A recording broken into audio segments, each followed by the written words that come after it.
À présent, la politique, eh bien, c'est dans Parole Directe avec François Bachy et notre invité ce soir, c'est Nicolas Dupont-Aignan.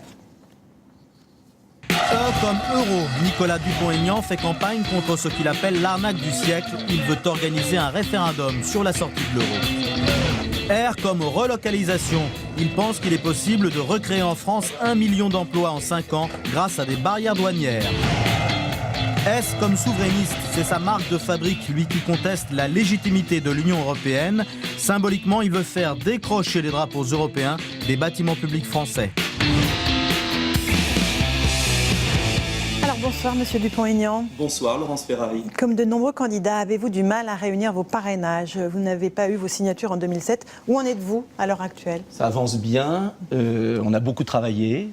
J'ai parcouru la France dans tous les sens et je suis près du but. Ça se jouera à une près, mais j'ai confiance. Vous êtes sûr de pouvoir vous présenter? Je ne serais pas ici si je n'avais pas confiance. Pourquoi est-ce que vous ne vous êtes pas joint à la démarche de Marine Le Pen, de Corinne Lepage devant le Conseil constitutionnel? Parce qu'on ne change pas les règles du jeu en cours de route et que c'est au Parlement de décider le changement de la règle du jeu. Vous serez donc candidat le 22 avril. Il y a une chose dont on est à peu près sûr, c'est que vous n'appellerez pas à voter Nicolas Sarkozy au deuxième tour parce que vous avez été un petit peu piégé par un humoriste et que vous avez tenu des propos très durs contre le président et puis plutôt gentil pour François Hollande. Alors est-ce que vos électeurs ne sont pas un peu déconcertés? Vous savez, j'ai tenu des propos durs sur le président, mais aussi très durs sur le Parti socialiste et François Hollande. Et c'est pas parce que vous respectez un adversaire politique que vous allez voter pour lui, je vous rassure là-dessus. Ce que j'ai dit, et finalement, c'est pas plus mal que ce soit sorti. Ce que j'ai dit, c'est qu'on ne peut plus vivre dans un pays où deux partis qui, depuis 30 ans, gouvernent, ont tout échoué et veulent s'arroger encore le monopole de l'action politique.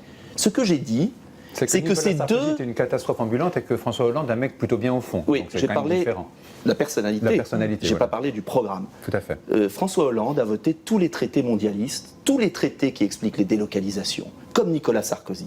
Et ce que je dis, c'est qu'on voit aujourd'hui une campagne sur papier glacé magnifique. Ils s'insultent, c'est la cour de maternelle, mais au fond, ils ont signé les mêmes traités qui expliquent les délocalisations. Ils vont voir les ouvriers avec les caméras. Mais ce sont les traités qu'ils ont signés qui expliquent. Et moi je dis qu'on peut sortir de la crise, oui, qu'on peut relocaliser l'emploi si on met en œuvre un protectionnisme intelligent. Le protectionnisme est la seule solution si on veut qu'enfin, dans notre pays, on ait de l'emploi. Mais pour cela, ça veut dire un grand changement des règles du jeu internationales et européennes. Est-ce que cela veut dire que malgré les critiques que vous adressez à l'un et à l'autre, vous pourriez appeler à voter pour Nicolas Sarkozy? Je si suis j'interprète bien votre mot. Madame Ferrari, je suis candidat parce que justement je suis comme des millions de Français. Je ne supporte plus cette hypocrisie, ces mesures qu'on annonce là pendant la campagne, alors même que si on veut vraiment relocaliser et pas s'occuper simplement de l'Ojabi ou de Petroplus, il y a eu 900 établissements industriels qui ont fermé en 5 ans. 900. Moi je pense à ces ouvrières des Vosges que j'ai vues encore récemment. Comment voulez-vous qu'on puisse sauver l'emploi en France quand on est en concurrence avec l'esclavage? Pourquoi vous êtes contre la TVA anti-délocalisation à ce moment-là? Parce qu'elle est quand même faite pour favoriser le travail. C'est du pipeau intégral, la TVA anti-délocalisation, elle va taxer tous les produits que consomment les Français. Déjà, on est à la limite de la récession, on va continuer à enfoncer la France dans la crise. Elle va permettre d'accroître la compétitivité des travailleurs français. La seule mesure possible, c'est la taxation des produits qui sont fabriqués avec l'esclavage humain. Vous savez que je lisais aujourd'hui, dans les usines chinoises, maintenant il y a des filets anti-suicides. Les ouvriers se suicident, alors on met des filets anti-suicides. Et ce sont nos entreprises qui vont produire là-bas. Et je vais vous donner un exemple. Il y a une industrie en France qui est protectionniste, qui marche bien, le cinéma français. Ouvert sur le monde, des succès à Hollywood, un succès en France. Pourquoi ce qui est valable pour les acteurs de cinéma, pour Saint-Germain-des-Prés, n'est pas valable pour les ouvrières que j'ai rencontrées dans les Vosges? Pourquoi ce deux poids, deux mesures? Un secteur protégé pour une petite élite et le reste dans la misère. Ça ne peut plus durer. Et les solutions que je propose, justement, sont très différentes de tout ce qu'on entend dans la classe politique. Et c'est là où je veux convaincre les Français qu'il n'y a aucune fatalité à subir ce système. Pourquoi est-ce que vous êtes hostile au travail le dimanche, par exemple? Parce que je pense que ce n'est pas le travail le dimanche qui va remplir le porte-monnaie des Français. Non. Le travail de dimanche, il faut déjà avoir un boulot pour aller consommer. Et puis moi, je pense à toutes les mères de famille, tous les pères de famille aussi, qui, au lieu d'être sur le terrain de foot avec leurs gamins, vont être obligés de travailler le dimanche. Je pense à cette société qui n'a plus aucune âme. Je crois qu'il y a autre chose dans la vie. Et je suis absolument certain qu'il faut s'attaquer aux causes du problème. Je parlais du protectionnisme, le contrôle des banques, la baisse de l'impôt sur les sociétés pour les petits entrepreneurs et l'augmentation pour les sociétés du CAC 40. Pour les petits salariés, vous ne proposez rien dans votre livre, là, le Printemps français. Je propose du boulot, c'est peut-être l'essentiel. La participation éventuellement, mais pour tout le monde, mais pas spécifiquement pour les petits salariés. Qu'est-ce que vous pensez de la proposition de Nicolas Sarkozy d'augmenter les salaires de 1 000 € par an en échange de la suppression de la prime pour l'emploi? Écoutez, on supprime la prime pour l'emploi, on redistribue, c'est pas tout à fait c'est le même argent et il ne règle pas le problème. Il y a un trou dans la coque et on continue à écoper en surface. Ce sont des fausses mesures, ce sont des gadgets pour faire croire aux Français qu'ils vont sauver le monde. Pas du tout. Ils ne veulent pas s'attaquer au traité du libre-échange. Mettez des barrières douanières et là vous verrez que les entreprises réinvestiront en France. Évitez par exemple que Peugeot avec des capitaux d'État, aille produire à Tanger pour réimporter les voitures. Renault, pardon. Pour réimporter nos voitures. Peugeot qui délocalise les centres de recherche en Chine. Mais quand on va arrêter cela? Je suis le seul à proposer une vraie politique là-dessus. Et vous parliez des salariés, mais vous savez, les salariés, ce qu'ils veulent, c'est garder leur boulot. Ils veulent que leurs enfants aient du travail. Et la priorité absolue, c'est relocaliser 1 million d'emplois.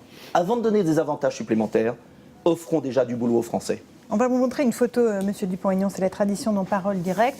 On vous voit, c'était mardi dernier à l'Assemblée nationale, on vous voit dans l'hémicycle, vous brandissez un faux chèque géant de 140 milliards d'euros, 140 milliards d'euros qui, selon vous, sont donnés à l'Union européenne en pure perte. Pourquoi? Qu'est-ce que vous proposez? Il s'agissait du MES. Du MES, Mécanisme Européen de Stabilité. Écoutez, je ne vois pas comment on peut lutter contre la dette. J'entends là aussi François Hollande, François Bayrou, Nicolas Sarkozy faire des grands discours sur la dette. Et puis ils votent à l'Assemblée une nuit un chèque de garantie de 140 milliards d'euros et ils vont verser 16 milliards tout de suite à un mécanisme européen qui va donner l'argent aux banques. Il faut que les Français sachent qu'aujourd'hui, c'est leur épargne qui est en jeu. Et que si on continue avec cette monnaie qui déjà a abîmé leur pouvoir d'achat, qui a entraîné les délocalisations parce que c'est trop cher de produire en France, eh bien maintenant on prend leur épargne et on fait semblant de sauver l'euro alors qu'on ne sauve que les banques. L'euro est la monnaie des banquiers. C'est pas la monnaie du peuple. Et je propose, là aussi, une proposition concrète. Je propose de financer directement les grands investissements d'avenir de la France par la Banque de France à 0% d'intérêt. Il n'y a aucune raison d'emprunter sur les marchés financiers. Mais pour cela, il faut sortir de l'euro, il faut dénoncer l'arnaque de cette monnaie qui sert à renflouer les banques. Est-ce qu'on réalise qu'on pourrait faire avec 16 milliards d'euros? Est-ce que vous avez quantifié l'impact d'une sortie de l'euro? Oui. C'est sortir de la dette. C'est permettre de financer. Vous prenez le TGV parfois. Oui. Vous allez monter dans un Airbus. Moi aussi.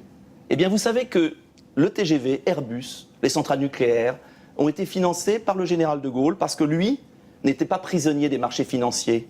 C'est la Banque de France qui prêtait à l'État. L'État remboursait, mais à 0%. Parce que la Banque de France, elle appartient à tous les Français. Et aujourd'hui, avec la BCE, vous avez une banque centrale européenne, c'est fou ce qui s'est passé à Noël, qui a prêté 500 milliards d'euros à 1% aux banques, de l'argent quasi gratuit, et au même moment, les chefs d'État acceptent que les banques prêtent entre 5 et 20% au peuple. On ne peut pas continuer dans ce système. Alors le choix est très simple pour les Français, je leur dis aujourd'hui. Soit vous continuez avec les mêmes, qui feront la même politique et qui vous emmèneront dans le mur à la grecque, soit vous changez de politique et vous avez le courage de changer de politique. Merci beaucoup, Monsieur Dupont-Aignan, d'être venu. Merci de votre invitation. Ce soir, nous parler de votre programme. Voilà, c'est la fin de cette édition. Après la météo d'Evelyne Delia, Nicolas Canteloup et puis votre série RIS Police Scientifique. Demain, pour l'information à 13h, Jacques Legros, à 20h, Julien Arnaud. On se retrouve lundi. Bonne soirée à tous.